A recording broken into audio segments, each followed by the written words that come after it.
Saya minta komentarnya Bang Mardhani tadi ini. Apa tadi? Pembodohan nasional, penggoblokan nasional. Wah, bahasanya Mas Arya Bima itu. Kalau kita bicara seorang tokoh-tokohnya doang, ini bicaranya partainya dulu, jangan orangnya dulu gitu loh. Sebetulnya maksud Mas Arya Bima menurut saya ayo biar diperkuat partainya. Jadi partai dengan visi, misi, program, track record itu yang dijual. Nanti ketemu tokohnya, tetapi pandangan saya ini juga bukan penggoblogan Mas. Tetapi memang publik punya kerangka berpikirnya. Saya pernah loh Mas nanya, kami punya survei PKS gini.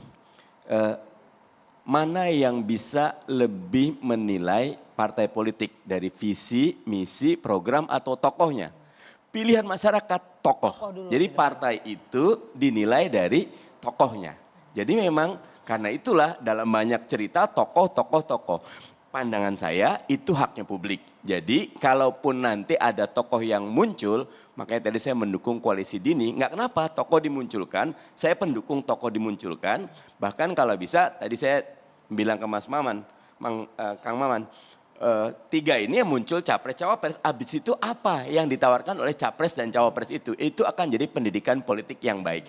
Tapi buat kami di PKS karena kita oposisi dan kita di luar pemerintahan, capaian Pak Jokowi monggo kalau dibilang terbaik sebetulnya bukan terbaik di dunia, di ASEAN kita peringkat 41 dari 121, tapi di ASEAN kita terbaik karena susah banget sih Mas bilang baik terbaik. Iya enggak kalau kan data, terbaik, kalau data gitu harus loh. disempurnakan, terbaik di ASEAN betul. Tapi kita peringkat 41, peringkat 41 dari 121 negara, itu datanya Kemenkes sendiri gitu loh. Itu yang perlu diluruskan.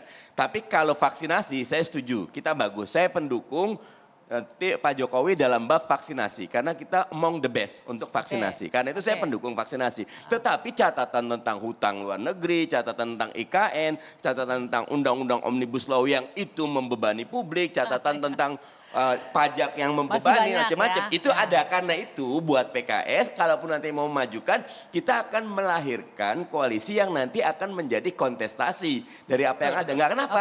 Kontestasi karya dan gagasan gitu. Saya luruskan dikit nanti statement saya dipintir-pintir. Penggoblokan ini kalau kita hanya bicara orang. Saya sepakat dengan Kang Mardhani. Begini, orang itu sebagai akibat. Sekarang ini kita ngerti nggak sih persoalan bangsa ini supaya publik cerdas? Kalau persoalannya tahu kira-kira kriteria seperti apa, belum orang, kriteria kepemimpinan seperti apa yang memenuhi prasyarat untuk menjadi pemimpin nasional dengan tim global dengan persoalan daerah dan lokal. Baru kita diskusi bahwa kriteria ini menurut saya adalah si A, si B, si C. Nah, yang menjadi penggoblokan itu kalau kita tidak bicara kriteria, tidak bicara masalah, hanya dibenturkan pada hasil si A, si B, si B, si D, si D. Nah ini yang saya sebut penggoblokan. Tapi sepakat kayak yang Mardhani. Masalahnya apa, kriteria apa. Itu adalah lembaga survei. Kita tanya Bung Hensat gimana? Kriteria dong. Tetap. Dengan kalau kriteria, lembaga survei Kedai Kopi sudah pernah mengeluarkan tuh Mas Abe. Jadi memang ada pergeseran dari jadi kalau sebelumnya partai politik coba, jangankan kita. Lah iya. Lembaga survei yang promosi Kedai Kopi. Tapi kan kami nggak berkoalisi. Koalisinya sama rakyat ya. Kita kasih waktu. Silakan. Jadi ada pergeseran kriteria. Sebelumnya yang nomor 1 itu kriteria calon presiden yang diinginkan oleh masyarakat itu merakyat. Nah ini sekarang bergeser, nomor 1-nya itu jadi cerdas, merakyatnya nomor 2, nomor 3-nya visioner.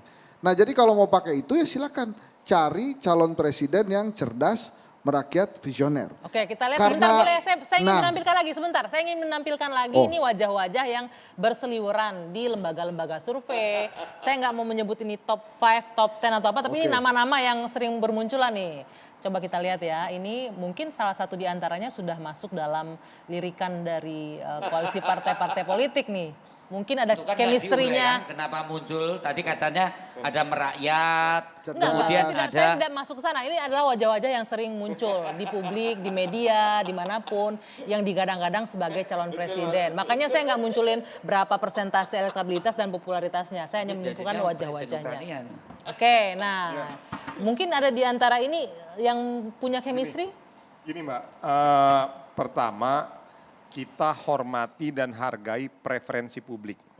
ini kan tadi yang disampaikan oleh Mas Henry Satria ini kan preferensi publik. Ya. Jadi elektabilitas, popularitas dan lain sebagainya.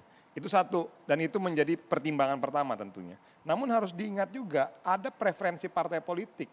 Karena sistem politik kita itu tidak merekomendasikan pribadi, yang mengusulkan adalah partai. Ya.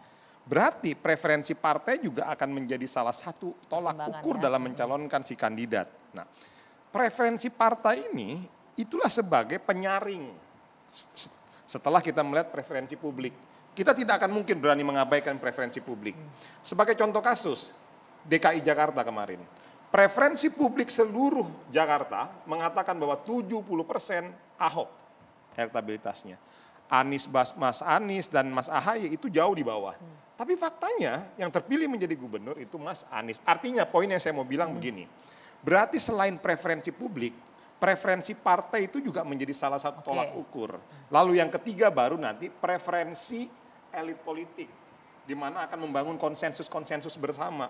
3 dasar dalam penentuan capres-cawapres, itulah nanti, saya sambung tadi yang disampaikan oleh Mas Arya Bima, yuk daripada kita berdebat mengenai figur A, B, dan C, yuk kita bicara mengenai platform, yuk kita bicara tentang konsep, kita bicara tentang ide, kita bicara tentang kriteria. Saya pikir itu.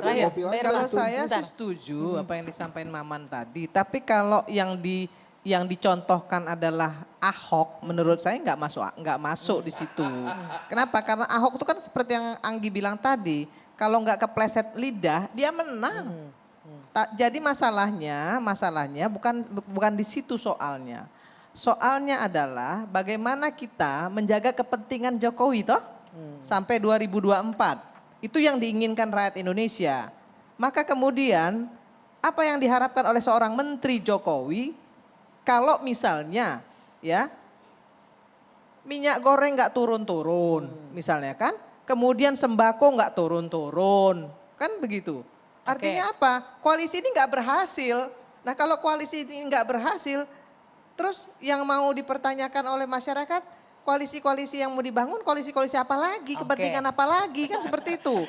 Maka kemudian yang lebih penting dari apa yang lebih penting sekarang adalah bagaimana menjaga kestabilan politik dalam negeri, kemudian bagaimana harga-harga sembako bisa distabilkan, kemudian membantu Jokowi ini bertanggung jawab terhadap pemerintahan ini sampai dengan 2024. Oke, baik. Itu Saya yakin banyak sekali komentar, kita tapi sayang bicarakan. sekali waktunya habis, Bapak Ibu semuanya. Terima kasih sudah hadir. Apapun itu kita berharap yang terbaik untuk Indonesia tentunya. Baik, kita jumpa lagi pekan depan di Dua Sisi. Saya Dwi Arya. Selamat malam, sampai jumpa.